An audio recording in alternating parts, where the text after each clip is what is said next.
How y'all doing? It's your girl, Carla Renata, aka the Curvy Film Critic. If this is your first time joining me, please give me a big thumbs up to let me know you were here. Click that bell for notifications and subscribe to the channel if you were on the YouTube.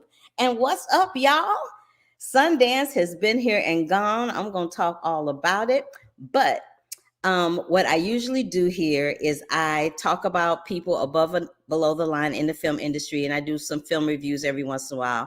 And this week I have three really great interviews for you guys. I have Sterling K. Brown and Regina Hall from a film that was at Sundance called Honk For Jesus, Save Your Soul.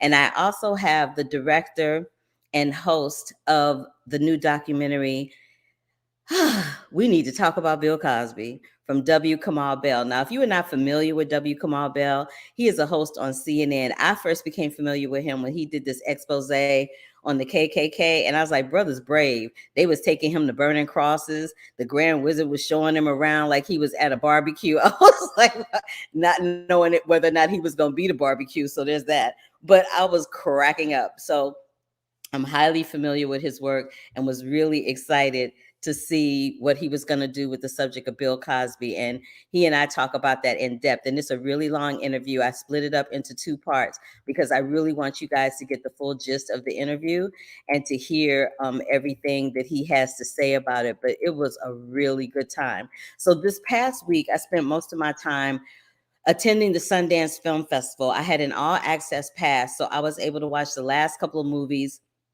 at like 2:00 this morning. But I must have seen I saw like 30 films, y'all. I saw like 30 movies and got my entire life on. It was really great. So let me just talk about some of the films I saw. I don't have my glasses on, so let me just find some of the films I saw. Before I get into that, let me go back. Before I get into the Sundance Film Festival, let's talk about Janet Jackson, honey. Janet Jackson has a 4-episode documentary that's airing now on Lifetime and A&E. It started airing on Friday and it continued airing on Saturday. If you have Hulu, you can catch the rerun of it there. And Janet talks all about her brothers. She talks about this alleged secret baby that she has. She talks about growing up Jackson. She talks about the Super Bowl baby. She lays it all out there on the table for you all to hear and talk about it. So I highly suggest that you watch it. And Janet is doing it her way. She's telling it through her words. And I thought it was really smart for her to do that and not have somebody else telling her story for her. All right, so check that out if you get a chance. And let's continue talking about the Sundance Film Festival. So it's 2022. The Sundance Film Festival ran from the 20th of January until the 30th of January, which was yesterday. And I saw some really great films. I was very, very excited about it. I saw some cool films. So one of the films I saw was a film called Master. And it stars Regina Hall, who is also in Honk For Jesus, Save Your Soul. So we'll talk about that in a little bit. But she's in that. And it's a deep little movie. It's a really deep little film because what it does is it deals with her being a headmistress at a private school. And she thinks that she's there to be the headmistress of the school and realizes very quickly that she wasn't there to be the master or the headmistress. She literally was there to be the maid. I'm gonna let that ruminate for a minute. Just think about that for a second. But it's one of these films that was probably shot during COVID, during Black Lives Matter, and it shows how even when you have the most education you can possibly have, when you have the most achievements you could possibly imagine having, you still end up by certain sectors of society being considered as less than, or them wanting you to harm yourself, or them wanting to harm you. And that is the gist of this film, Master. It was really, really deep. I really enjoyed it. And it's directed by Mariana Diablo. And it's a really deep commentary on race relations and how undercover it has become in the recent years. So I saw that one. I really enjoyed that one. And she's in Honk For Jesus, Save Your Soul. So I'll talk about that in a minute too. There's another film that I kind of didn't like, but I love Keke Palmer. So Keke Palmer was in this film called Alice. And it's kind of like they're taking the whole Alice in Wonderland premise and turning it into a slave narrative. Now, I don't know about y'all, but, and I'm just going to say this, and people going to be mad, and I really don't give a damn that people going to be mad, but this is what I have to say about this. I don't need to see another film with another slave narrative. I really don't. Like, can we just talk about Black people other than being a slave in a movie? Like, there are so many other stories we can tell about Black people, Latino people, you know, BIPOC people, Asian, anybody under that umbrella. We don't always have to tell the trauma porn version of whatever that race is. I'm sick of it. I'm tired of it. Y'all need to stop. The best thing about Alice is Keke Palmer. Her performance in that is stellar, wonderful, fantabulous. But I don't think this film is going to make it past the film festival circuit. I'll be really surprised if it does. All right, so let me talk about Honk For Jesus, Save Your Soul a little bit before we get into this interview with Sterling and Regina. So Honk For Jesus, Save Your Soul is based on a 20-minute short by the Ebo sister twins. And it basically is a huge commentary on those big, what do you call them? Mega churches, the big mega churches where they have the pastors that have all the money and they all doing too much. And they like, give me your, you know, put some money in the plate and all that all kind of madness. And so it's a mockumentary making fun of this family, Trinity Childs and Lee Childs, and how Lee's actions have caused their mega church empire to crumble and how they're desperately trying to get it back on top. So I'm a member of AFCA, the African American Film Critics Association, and they have these round tables that they do that allow critics like me an opportunity. Where is it? Is it in here? Yeah, it is. Okay. They give critics like me an opportunity to interview folks that otherwise we probably would not have access to. So during the Africa Roundtable, I asked Sterling and Regina a question that is going to make y'all holler. So without further ado, take a look and a listen to this interview with Sterling K. Brown and Regina Hall for Honk For Jesus, Save Your Soul. This question is for Sterling and for Miss Regina. I know that growing up myself in St. Louis, there were many a church shenanigan that I witnessed on Sunday morning. And I'm just wondering if, you know, when y'all went to church, what is your favorite church shenanigan that you watched happening in the course of a service? Ooh. Regina, you want to go first? Well, you know, I went to a quiet church in D.C. where my mom went, which was non-denominational, but my grandmother went to a Baptist church. So in the summer and holidays, I had never seen anybody get the Holy Ghost and run up and down the aisles and the fans. I remember and the tongues. So like when you're a child, that is like, it is quite fascinating. As you grow older, you start to realize that it's quite deeper and much more emotional, and they are indeed feeling whatever connection they are feeling to the Holy Spirit, right? And that it's real. But as a young person, and then at my grandmama's funeral, I guess the pastor was given a word, and my one aunt got so emotional, she did like that, and she hit my other aunt and knocked the wind out of her. And then my other aunt, couldn't breathe during the middle of the, because you know when you can't. So they're just, you know, there's things that come up in those movements. So I'm always surprised at the physical activity. Oh my goodness. I'll give a personal story of young Kelby Brown's shenanigans before he went by the name of Sterling. It was Palm Sunday, and they used to give out these palm leaves at church for everybody to hold and whatnot. And I used to, you know, couldn't sit still. My nickname was Bullet. He's like, faster than the speeding bullet, just be here, there, here, everywhere. So my sister would take me to church often. And she said, well, Kelby's being quiet, I'm gonna leave him alone. I was laying down on the ground, like underneath the pew or what have you. He's like, well, he's quiet, I'm just, you know, let it alone. She looked down, and somebody in front of me had taken off their shoes, and I had taken my palm leaf and was tickling their feet. See, I believe that. I believe that coming from Sterling. Kept kicking. Yeah, you understand? Kept kicking her feet until my sister had to snatch the palm leaf away from me and be like, my sister's 12 years older than me, so she can like, quit that. And that was part of my shenanigans. But like I to this day. Okay, y'all had jokes, but that was a great answer. Thank you so much. Thank you very much. I don't know about y'all, but when she said her aunt did like this and knocked her other aunt out, I hollered. So thank you, Afka. Thank you, Regina Hall. Thank you, Sterling K. Brown. If y'all have an opportunity to check out Honk for Jesus, Save Your Soul at some point, please do, because it's a trip. And the film works spectacularly because of the performances by Sterling and Miss Regina. Ooh, I'm looking a little pasty-wasty. Let me turn that light out.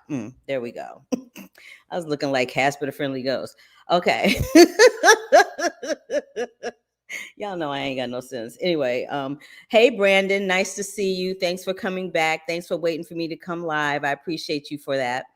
All right. Yes, I put on some lipstick because I was looking ghostly and I wasn't having it. All right. So let me talk about a couple of other films that I saw. So there is a documentary that got a little bit of buzz. It is centered around Kanye West. It's called Genius, GEENYUHS. And it's dealing with these two little filmmakers who met Kanye when they were younger. They all met when they were younger back in New York, and they it's kind of cool because they kind of just documented his whole career from the time that nobody knew who he was to now. It was really it was refreshing to watch that because, a lot of times we think that these people just they get a record deal, their record comes out and boom, they're these mega stars, but that isn't always the case. There's literally some footage with Jay-Z and Kanye in the same room, and Kanye's goal was to be on Jay-Z's record label, and that eventually came to fruition. So that was a good film to watch. There's another film that I watched called Cha Cha Real Smooth. Y'all, that movie is so good. It stars Dakota Johnson. I keep saying Dakota Fanning, but it's Dakota Johnson. Dakota Johnson got 3 films out this year, y'all. She's in Cha Cha Real Smooth. She's in Am I Okay, which is directed by Tig Notaro. And she's also in The Lost Daughter with Olivia Colman. My girl is getting down this year and giving spectacular performances in all 3. But in Cha Cha Real Smooth, she plays this mother of a young girl who's autistic. She's engaged to this guy to get married, but she's scared because her daughter's father abandoned her. So she's kind of afraid to make commitment and purposefully does stuff to kind of sabotage the relationship. And she ends up having like a little tryst with this 22-year-old boy whose parents, his father has ALS and his mom is bipolar. This is what I love about that film. That film gives a huge platform and spotlight on mental health. You heard what I said. They dealing with ALS, they dealing with bipolar, they dealing with autism, they're dealing with depression. Like every mental health issue you could possibly think of is being highlighted in this film. It's not being made fun of, but it's being highlighted in the most beautiful, spectacularly dignified way ever. And I guarantee you that this time next year, we're going to be talking about that film and the performances in that film. Am I Okay is a wonderful film. It stars Dakota Johnson, again, Jermaine Dupri. Tig Notaro directed it. She wrote it. She produced it. Kelsey Clemens is in it, and is dealing with this young woman who, for all practical purposes, thought she was straight and discovers that she's not. She is, I'm not sure if she considers herself to be bi or if she considers herself to be a lesbian, but the way the story is told and the way it unfolds and the performances that help tell that story are really wonderful to watch. Let's see, what else did I see? I saw The Janes. Is in the Janes. Jane, the word Jane is an acronym for, well, not an acronym, but a code word for women that back in the day when when abortions were illegal and they would have to go someplace to get the procedures done. And because it was illegal, anybody associated with it could be arrested. So they came up with this code word Janes. So there were 2 projects at Sundance that dealt with that subject. One was called The Janes, which was a documentary explaining what I just told you. And then there was another one called Call Me Jane with, not Elizabeth Perkins, Elizabeth, what is Elizabeth's name? Hold on, I'll get it. It's Elizabeth Banks. So Elizabeth Banks is in this movie, and it's directed by Phyllis Nagy.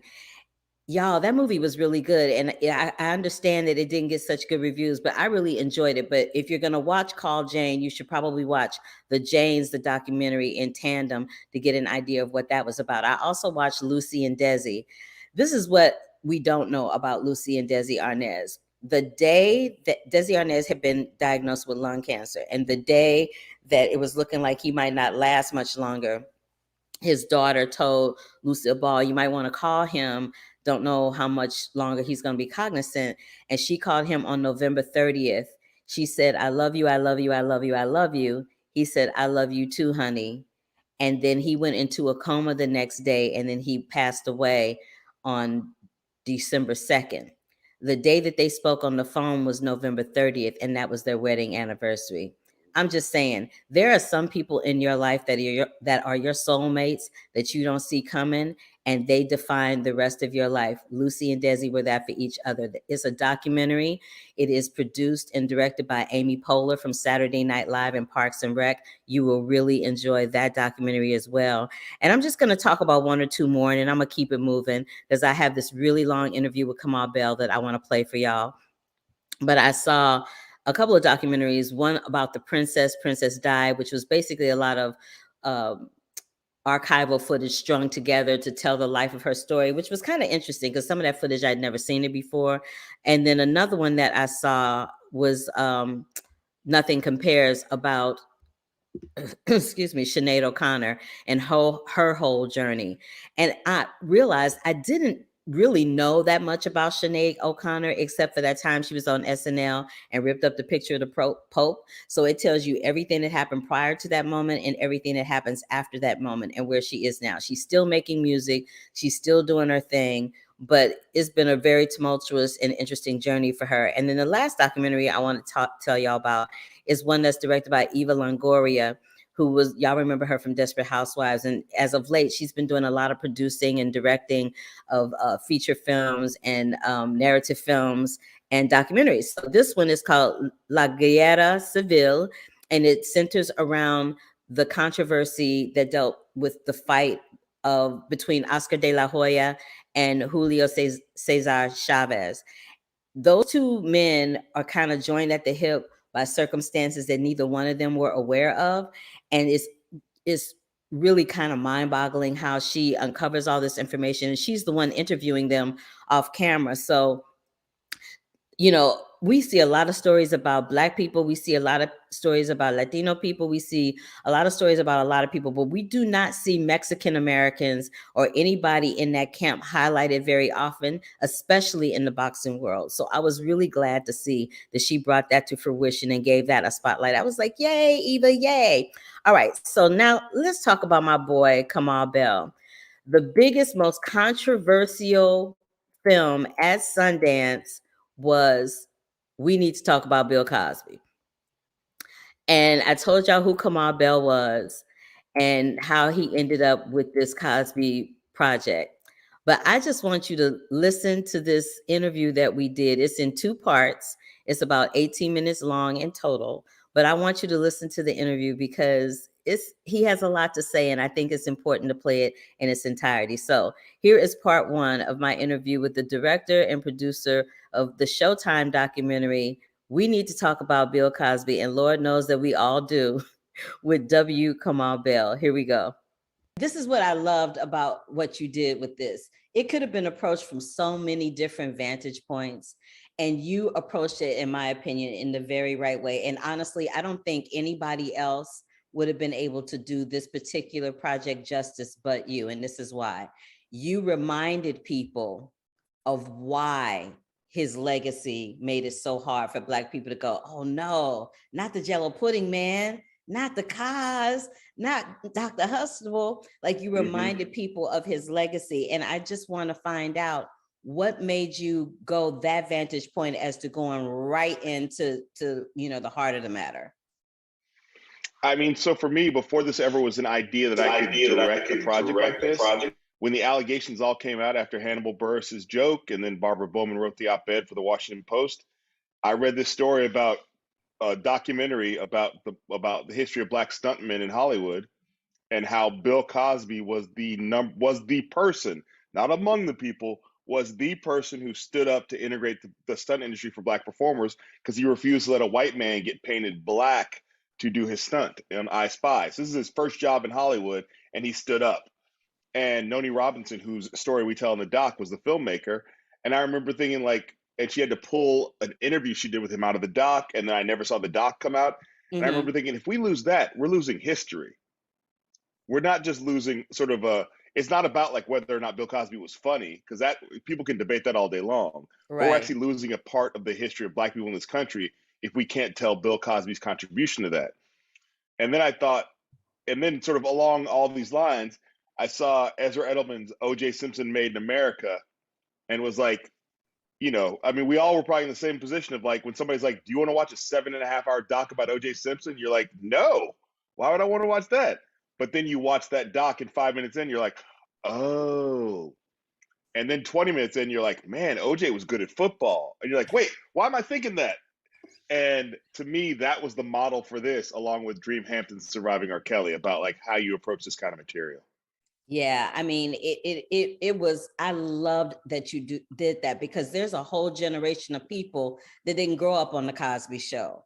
They don't know that he did Jell-O pudding commercials. They didn't know that he was on I Spy. There's a whole generation of people that don't know anything about that. So I was so excited that you did that. And you taught me stuff that I didn't know. Like, first of all, let's just talk about the Spanish fly situation. I did not know that he had a book where he mentioned it 25 times. Like, yes. I did not know. And I'm gonna tell you, going into it, I had a certain ideology going into it, as everyone will that watches this. And now my ideology has shifted because of what you put into a cinematic landscape. So I'm just like, I couldn't believe that there were, like, as you said in the doc, that there have been breadcrumbs that were left all along the way. And why did no one pay attention to this? And I just want to get your opinion about the fact that in Hollywood in particular, regardless of what color the man is, there's that old boys network of boys will be boys. And so people just didn't pay attention. That's how we ended up with a Me Too movement. You know what I mean? That part, yes. Yes. So I just wanted to get your thoughts on that for a second. Well, yeah. So I think in Hollywood, if you're number one on the call sheet, it doesn't matter what race you are, you're the most powerful person in the production. Even more powerful than the producers sometimes, if you are also a producer, the way Bill Cosby was. So, right. And that being number one on the call sheet comes with a level of privilege and access. Like, and I'm number one on the call sheet on United Shades. So if I say, get me a 2-shot mocha from Starbucks with no whipped cream, you better damn well get me a 2-shot mocha from Starbucks with no whipped cream. And if a PA says it, a production assistant who's only working for 3 days says, get me a 2-shot mocha, who are you? You know what I mean? And so that's just a hint at the level of power and that you have when you're number one on the call sheet. And as we know, through the history of Hollywood, through the history of the Me Too movement, it ain't just Bill Cosby who took advantage of that power and used it for misdeeds and worse. So for me, it's about, there is something endemically wrong in Hollywood, that if somebody is doing something you don't trust, that you are trained and acculturated to look the other way. If you're not number one on the call, if you're below the line, as they say. And it means that in Hollywood, we are prioritizing profit over safety, profit over a supportive workspace, profit over justice. And that's been, I always joke that, like, when they first built Hollywood, they didn't say, before we start creating dreams out of nothing, where should we put the human resources department? That wasn't a conversation. No. And so along with that means that even if you see something you don't know and you want to tell somebody, you're likely to know that if you tell somebody, you're going to get fired. Exactly. Not the person you're telling on. That part right there. That part right there. That part, yeah. That part. You also seem to be very strategic in the people that you did the live interviews with. They range from, Godfrey being a warm-up stand-up on the Cosby Show, to journalists, to educators, to actual survivors of the crimes that Cosby had been accused of. What made you mix it up like that? Because it could have very easily been one of these documentaries where it was only the survivor women talking. And I love how you skipped around the timeline of that and zeroed in on specific people. So, I mean, some of this is about who said yes and who said no when we asked them. Like so just to be quite honest, if you stack the yeses next to the no's are way taller than the yeses. Some of it is people I know personally, like Mark Lamont Hill knows, I know ain't afraid of saying nothing to nobody about whatever he believes. And also I knew as a Temple professor, he'd had a connection to Cosby, somewhat of a connection. And then some people like Kierna Mayo really has done enough already in this issue. She was the ex-editor-in-chief of Ebony Magazine. And just that cover that she was a part of creating, the Huxtable family with the broken glass over it, she could say, I've already done my part, but she really trusted me to help tell this story in a new way. And then there's people like, that you just go, I don't know what Spanish fly is, but I bet there's somebody out there who can explain it to me. And then we find this drug expert, Hamilton Morris. And then we also talk about the thing I appreciated about Surviving R. Kelly was the therapists and psychologists who were in it to help explain how a predator preys on people. And that's when we got Sonali Rashitwar and Dr. Barbara Ziv, who also worked in the trial, in the prosecution of Bill Cosby. So there's just, I always think the best conversations can bribe the smartest, hippest, most with it people. And so it's about like just even some of those people I know, luckily, and some of these people I could reach out to and would say yes.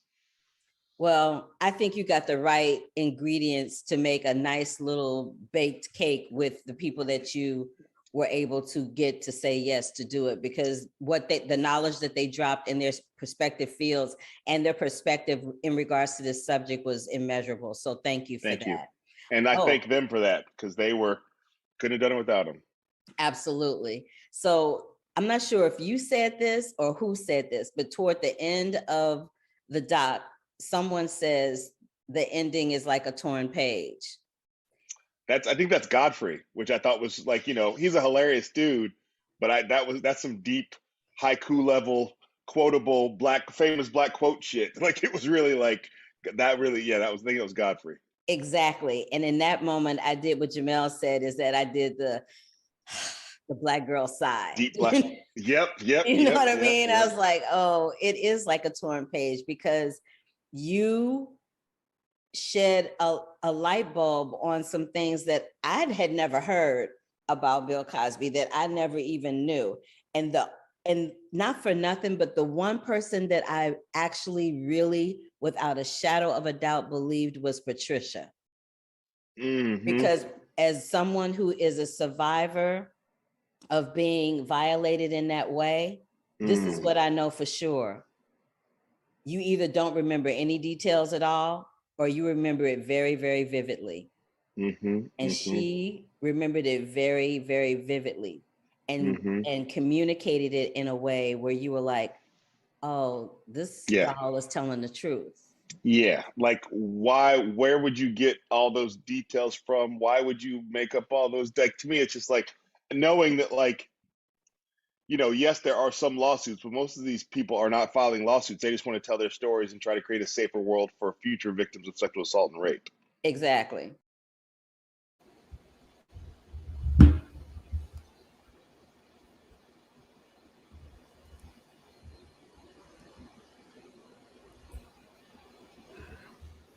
All right. So that was part one. Pretty deep, wasn't it? So here we go. We're going to get ready for part two. Let me find the clip here. And if y'all have comments, let me know. I'd love to hear what you got to say about it, because I know y'all got something to say. All right, here we go with part two with W. Kamau Bell. And we need to talk about Cosby. Exactly. And I felt like particularly with the stories of the survivors, it got to a point where it was the details became the same at a certain point. The Mm-hmm, details mm-hmm. became the same, and it kind of made you go like this. It was like, Yeah, okay, yeah. this is that Yeah. one eye open moment. But as a Yeah. Black man in America who also did stand up, who also was doing comedy, who also is a very prolific voice in the landscape of television and in this new digital age of social media that we have, what did it mean for you to bring this story to the forefront right now? Like, why this story right now? I mean, not to make too much of it, but it very much felt like I'm putting my career and reputation on the line. And I know that there are people who consider themselves to be fans of mine, especially Black folks, that once they see this, they're going to be like, I'm out.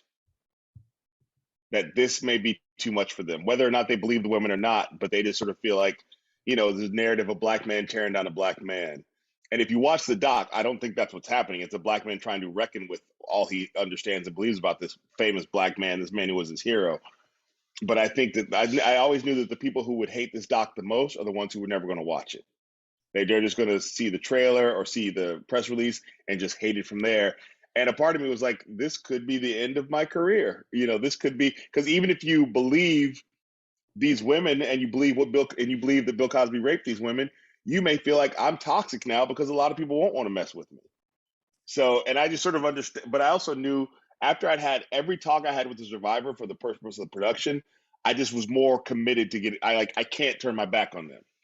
I can't just sort of quit this and go creative differences or get my lawyer to get me out of it, because then I would be leaving these stories just on the shelf somewhere, which would not be fair to these women who trusted me specifically because they knew of my work with United Shades and felt like I could tell this story. And they trusted me to put them in a doc that we told them was going to have positive things about Bill Cosby's career in it, which most of them don't want to sit through that stuff.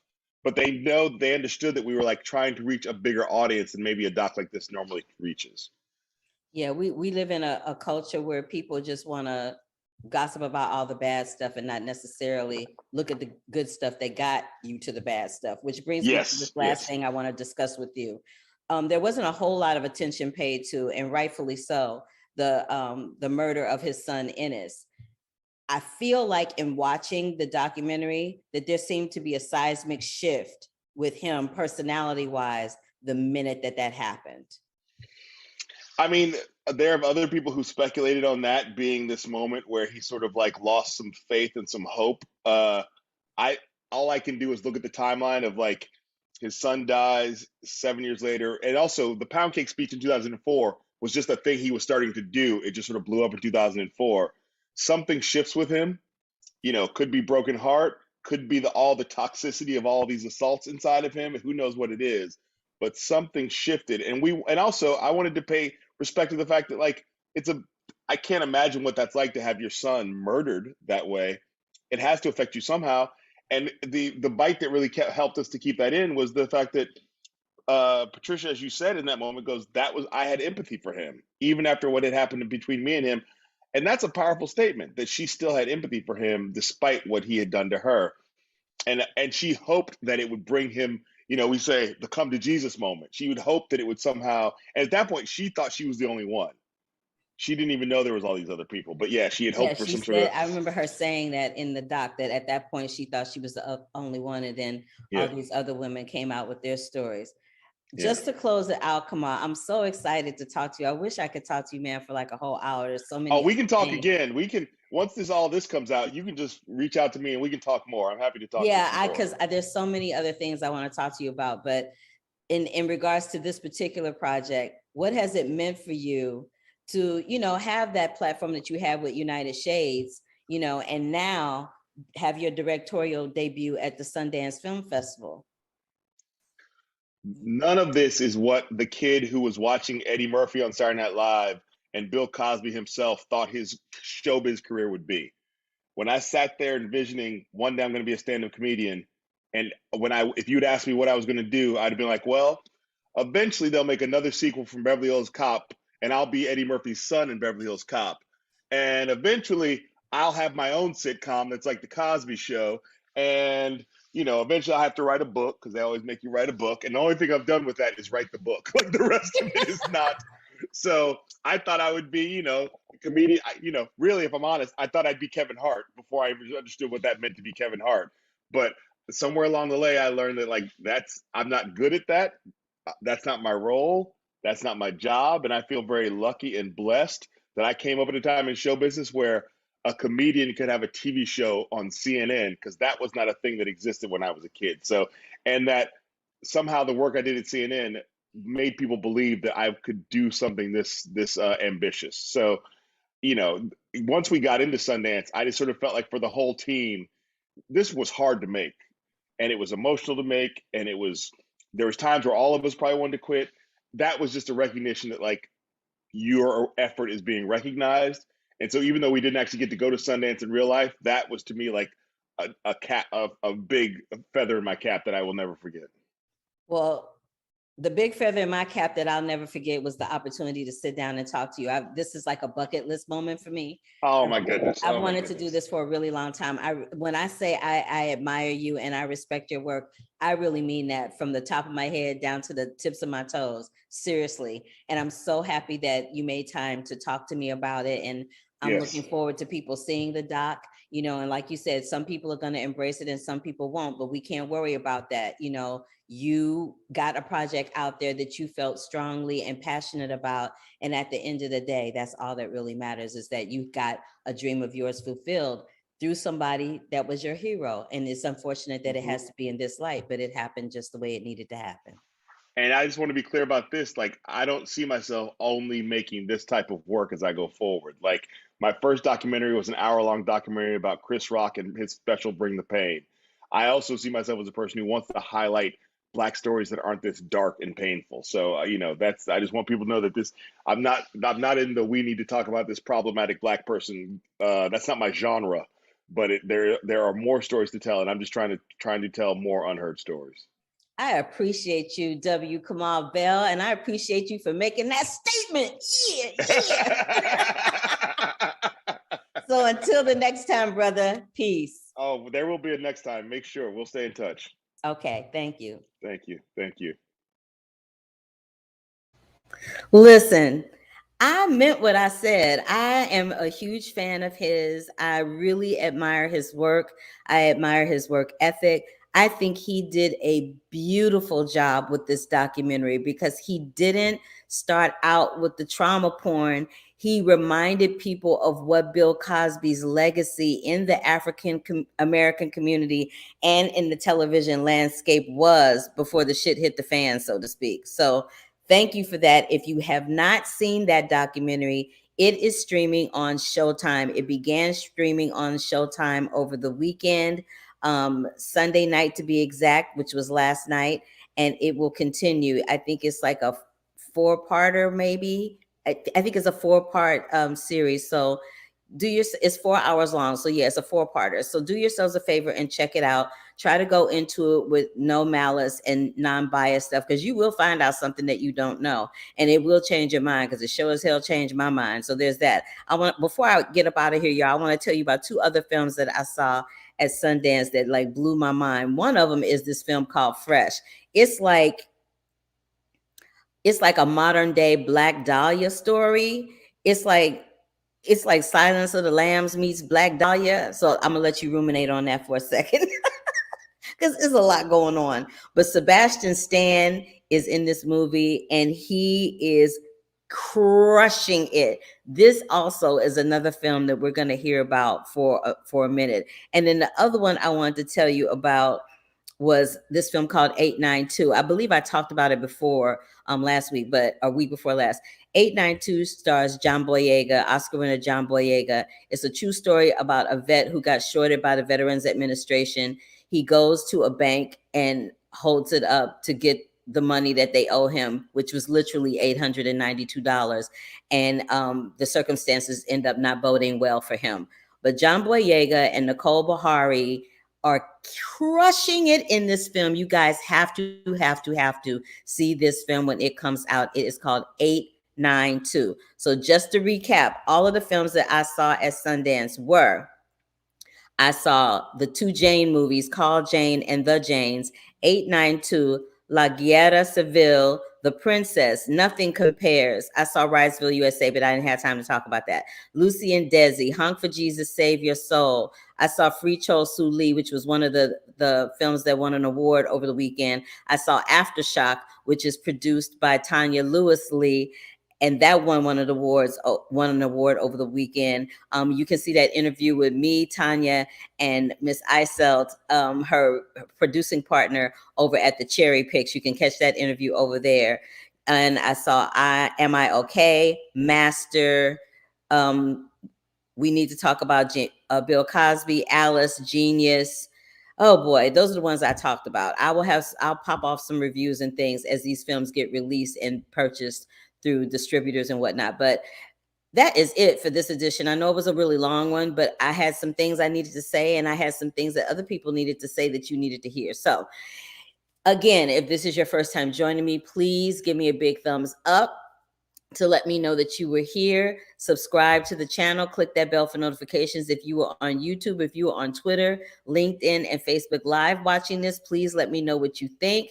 And I will see you guys. Will I see you guys next week? I may not see you guys next week because I will be traveling. As many of you know, I am in Little Rock, Arkansas, doing the play version of Designing Women, where I play Cleo Bouvier, and I am traveling next Monday. And I'm not so sure that I might want to be, doing a live stream. So as the week goes on, I'll see how I feel and I'll let you know. But this is episode 197. We are approaching episode 200 fast and furiously, and I have lots of surprises and news for you then. So until the next time, y'all, love, peace, and hair grease. Don't let that Omicron get you down. Wash them hands, keep that mask on, stay safe, and I will see you on the flip side. Deuces.